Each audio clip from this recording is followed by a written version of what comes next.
Pendant près de 20 ans, Green Boots a servi de terrifiant point de repère près du sommet de l'Everest. Non, il ne s'agit pas d'un monument ou d'une œuvre d'art, mais du corps d'un alpiniste décédé. Tous les alpinistes qui gravissaient la face nord devaient passer devant, ce qui a fait de Green Boots le cadavre le plus célèbre de l'Everest. Cet homme était l'un des 8 alpinistes qui ont perdu la vie lors d'un blizzard en mai 1996. Et l'histoire de Green Boots n'est pas unique. Sur l'Everest, il y a des centaines de corps éparpillés, mais la plupart sont moins connus car ils ne sont pas devenus de sinistres attractions. La plus haute montagne du monde est couverte de cadavres et personne ne les enlève. En effet, ce serait pour le moins compliqué. Pour être clair, je ne parle pas d'un lointain passé, c'est toujours le cas. Si, ce que je ne vous souhaite pas, vous deviez mourir sur l'Everest, votre corps y resterait. Je me sers un café et je vous dis tout.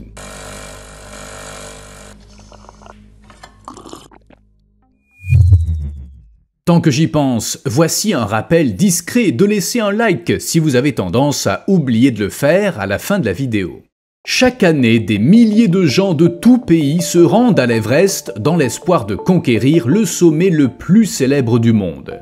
Non seulement le plus célèbre, mais aussi le plus haut. L'Everest culmine à 8849 mètres au-dessus du niveau de la mer. Tout le monde ne parvient pas à accomplir cet exploit et à en revenir vivant, ni même à en revenir tout court. Mais parfois, les vivants vont chercher les morts. Le 2 octobre en 1979, l'alpiniste allemande Hannelore Schmatz descendait du sommet de l'Everest par la voie sud. À l'altitude de 8300 mètres, elle s'est assise, elle a dit à son guide « de l'eau » et elle est morte. Hannelore était la 4e femme à avoir atteint le sommet de l'Everest. Son corps est resté sur la montagne. Pendant des années, ceux qui tentaient de conquérir l'Everest par la voie sud pouvaient voir sa dépouille. Son corps était figé en position assise, adossé à un sac à dos avec les yeux ouverts et les cheveux au vent. Effrayant. C'est peut-être pour ça que des gens ont essayé de redescendre le corps de Hannelore.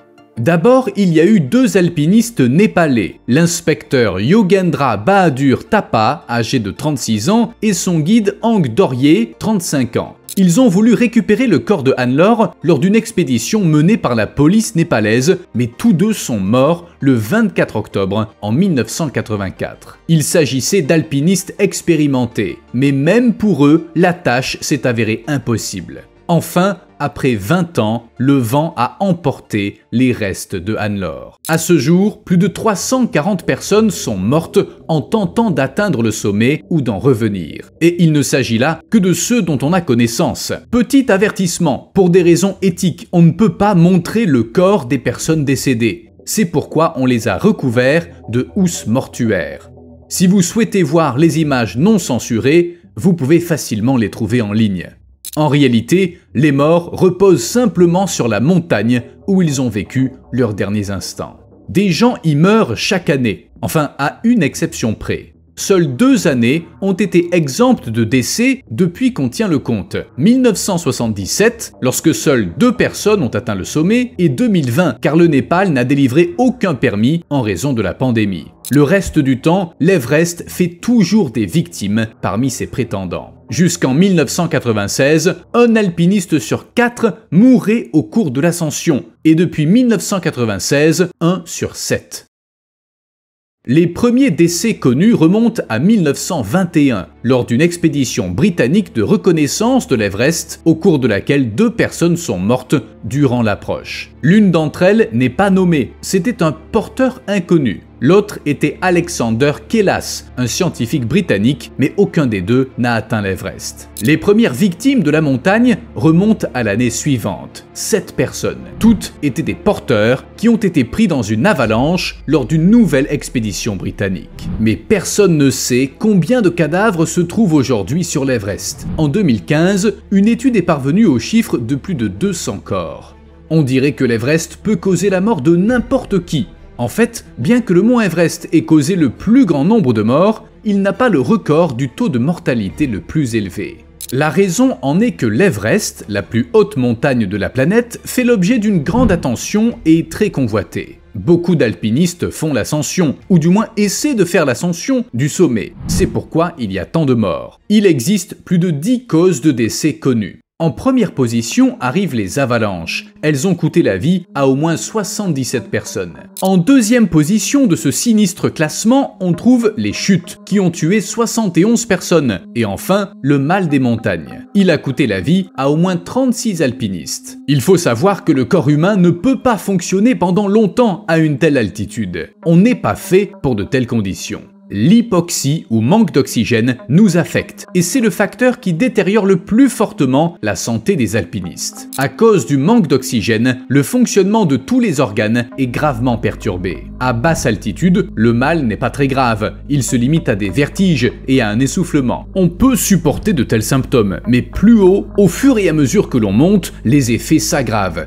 Les pensées deviennent confuses, on perd la capacité de penser et de prendre des décisions, on peut perdre conscience et finalement mourir. En fait, s'évanouir à une telle altitude pendant l'ascension, alors que personne ne peut vous aider, est terrifiant. Pour faire simple, ça ne peut que mal se terminer. Mais je le répète, malgré tout, l'Everest n'est pas la montagne la plus meurtrière du monde. Ce triste titre revient au sommet himalayen de l'Annapurna 1 au Népal, le point culminant du massif de l'Annapurna. La 10e plus haute montagne de notre planète est aussi la plus meurtrière, car le taux de mortalité des alpinistes y est d'environ 33%. Ça veut dire que pour 2 personnes qui réussissent à atteindre le sommet et à en redescendre, une personne meurt. Sur 100 personnes qui tentent l'ascension, 33 ne reviennent pas. Le K2, la 2e plus haute montagne du monde, et le Nanga Parbat, la 9e plus haute, occupent les 2e et 3e places de cette liste tragique. L'Annapurna 1 est particulièrement meurtrier en raison de ses caractéristiques. En effet, en plus d'être l'un des 10 plus hauts sommets du monde, avec ses 8091 mètres, il est l'un des plus difficiles à gravir. Les alpinistes qui ont réussi à atteindre le sommet disent que certaines sections de l'Annapurna 1 sont encore plus difficiles à escalader que le K2, le Manaslu et même l'Everest. L'Annapurna 1 est truffé de séracs, d'énormes structures de glace mêlant piliers et crevasses, crêtes acérées et autres éléments qui font de l'ascension une danse avec la mort. De plus, la météo y est capricieuse. Mais revenons à nos moutons. Pourquoi les corps restés sur l'Everest ne sont pas récupérés? Le premier problème est évident. Il faut pouvoir atteindre le corps. La plupart des décès surviennent au-dessus de 7900 mètres, ce qu'on appelle la zone de la mort. De plus, certains corps sont recouverts de neige et d'autres reposent dans de profondes crevasses parce qu'ils y sont tombés pendant l'ascension ou parce que le vent les y a entraînés après leur mort. Il n'y a qu'une courte fenêtre de 15 jours dans l'année où les alpinistes peuvent atteindre la zone des 8000 mètres. Pendant cette période, les vents sont moins forts, ce qui rend possible l'ascension de l'Everest. Pour vous donner une idée, dans la zone de la mort, la vitesse du vent dépasse souvent 100 km/h. Alors, si on veut ramasser des corps dans la montagne, c'est pendant ces 2 semaines et pas après. Le deuxième problème est le coût du sauvetage. Rapporter un corps coûte des milliers d'euros. La plupart des gens n'ont pas les moyens de récupérer les corps de leurs proches décédés ainsi. Faisons le compte. Pour redescendre un corps qui est à 8000 mètres, il faut 12 personnes et 4 bouteilles d'oxygène pour chacune. Chaque bouteille coûte plus de 360 € pour un coût total d'environ 18 000 €. Et même si la famille d'un défunt a les moyens, rares sont ceux qui acceptent de redescendre des corps de la zone de la mort, car c'est trop risqué. Mais certaines personnes sont prêtes à s'en charger. Le coût d'une telle mission de sauvetage en 2024 tourne entre 67 000 et 72 000 € par corps. En fait, tous les alpinistes qui gravissent l'Everest sont légalement tenus d'avoir une assurance qui couvre les frais de leur sauvetage et de leur rapatriement en cas d'accident. L'assurance doit également couvrir les décès, mais l'application de cette règle est imparfaite et les conditions extrêmes peuvent rendre les sauvetages impossibles. Un corps peut peser plus de 100 kg et à haute altitude, notre capacité à porter des charges lourdes diminue fortement. À 8000 mètres, même les Sherpas, les habitants de la région, ne peuvent porter que 25 kg, moins de 30% de ce qu'ils portent à des altitudes plus basses. Sérieusement, le simple fait de soulever un corps représente un effort considérable car il a gelé et il faut le déterrer. Un corps qui pèse habituellement 80 kg peut en peser jusqu'à 150 s'il est gelé et qu'on doit emporter avec lui la glace qui l'entoure. Ainsi, le transport d'un corps peut nécessiter jusqu'à 8 sauveteurs, dans le meilleur des cas. Bon, on peut pas déplacer les corps, et évidemment, il est impossible de les enterrer, mais peut-être qu'on pourrait les brûler, pour qu'ils ne restent pas exposés à la vue de tous, comme un rappel sinistre des dangers de l'Everest. Malheureusement, il n'y a ni bois, ni autre combustible sur la montagne, et en transporter jusque là-haut serait, pour tout dire, une idée ridicule.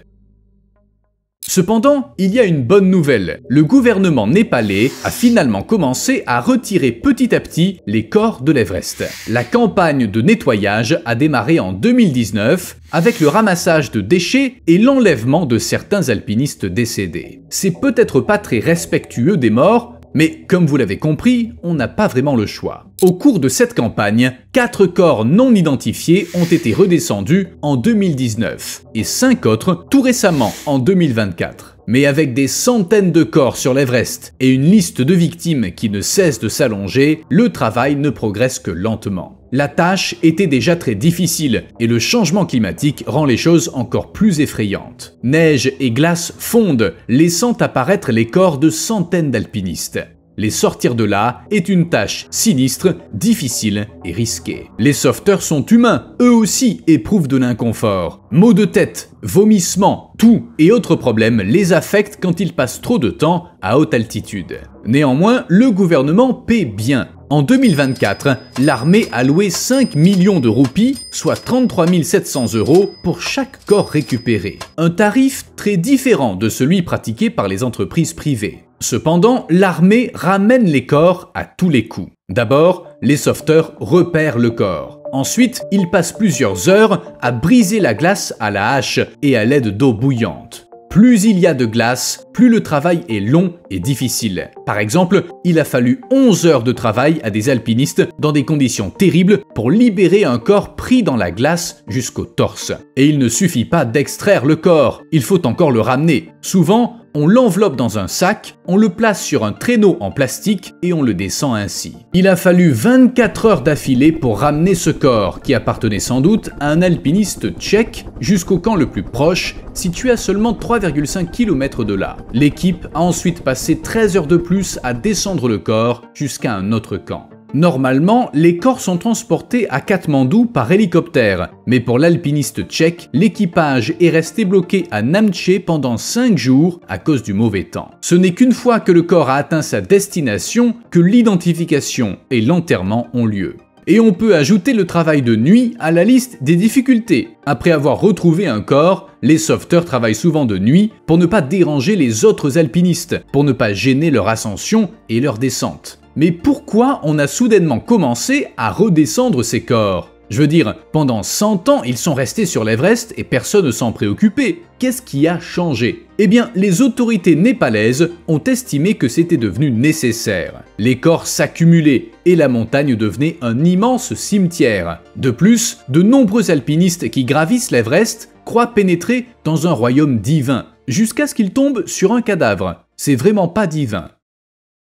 Enfin, une question se pose. S'il meurt tant de gens sur l'Everest et qu'il est si difficile de récupérer les corps, pourquoi ne pas interdire toute ascension ? Eh bien d'abord, on ne laisse pas n'importe qui faire l'ascension. Avant d'y être autorisé, il faut passer un examen médical et suivre une formation spéciale. Si la personne est en bonne santé, qu'elle maîtrise les gestes techniques et qu'elle porte sur l'ascension un regard rationnel, qu'elle y a mûrement réfléchi, il serait étrange de le lui interdire. Et puis, il y a l'argent. L'Everest rapporte au Népal des dizaines de millions d'euros, et presque autant aux guides locaux qui emmènent d'une année à l'autre toujours plus d'alpinistes sur la montagne. Pensez-y, une expédition à l'Everest coûte 45 000 € au minimum. Si on y ajoute certains services, comme de l'oxygène supplémentaire, le prix passe à 60 000 €. Et c'est encore bon marché. Certaines compagnies facturent beaucoup plus. Même pour faire l'ascension sans l'aide d'un guide, il faut un permis qui coûte entre 9 000 et 18 000 €.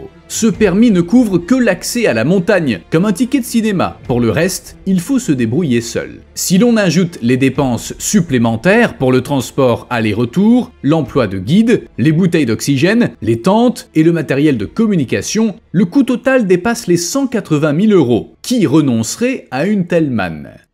Nouveau record du taux de mortalité. L'année 2023 a vu un nouveau record de décès sur l'Everest. 17 personnes sont mortes et certaines sources parlent de 18, le plus grand nombre de morts à ce jour. En 2023, en plus du nombre de décès, on a vu une hausse des cas de gelure et des opérations de sauvetage en cours d'ascension. Pourquoi? Eh bien, certaines sources attribuent ça au nombre record de permis d'ascension délivrés à des alpinistes étrangers par le Népal en 2023, 478. Et comme d'habitude, une autre raison possible est le changement climatique. Certaines régions se réchauffent, mais il fait de plus en plus froid au sommet de l'Everest. Tenter sa chance 30 fois de suite.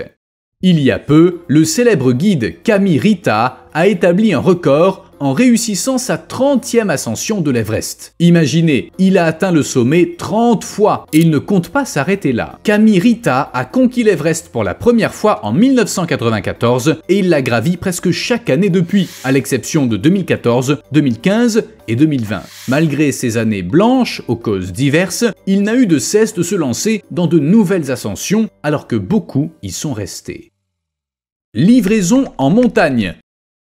En juin 2024, l'Everest a été le théâtre d'une livraison par des drones. C'était la première fois que des drones étaient utilisés pour livrer de l'équipement à des alpinistes. Lors de ce test, un drone a transporté 3 bouteilles d'oxygène et 1,5 kg d'équipement du camp de base de l'Everest à un autre camp avant de revenir avec des déchets. Bien sûr, on ne peut s'empêcher de penser qu'un jour des drones pourront ramener les corps inaccessibles de certains alpinistes. Pourquoi pas? Après tout, on n'arrête pas le progrès.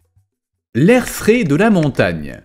On peut comprendre que ces cadavres terrifient les alpinistes, mais d'autres choses jonchent l'Everest. D'énormes tas d'excréments dégagent une odeur nauséabonde sur le plus haut sommet du monde, ce qui suscite la colère des autorités locales. Il y a plusieurs tonnes d'excréments entre le camp 1 et le camp 4 du mont Everest. En raison des conditions extrêmes qui règnent à haute altitude, ces déchets ne se décomposent pas complètement et ils peuvent rester là pendant des années. Et ils puent sérieusement, je plaisante pas. Pour résoudre ce problème, la municipalité rurale de Pasang Lamu, responsable de la majeure partie de la région de l'Everest, exige des alpinistes qu'ils achètent des sacs à caca spéciaux au camp de base. Ensuite, à leur retour, les sacs sont contrôlés par les autorités. Ça, c'est pas le genre d'aventure à laquelle on s'attend en escaladant l'Everest.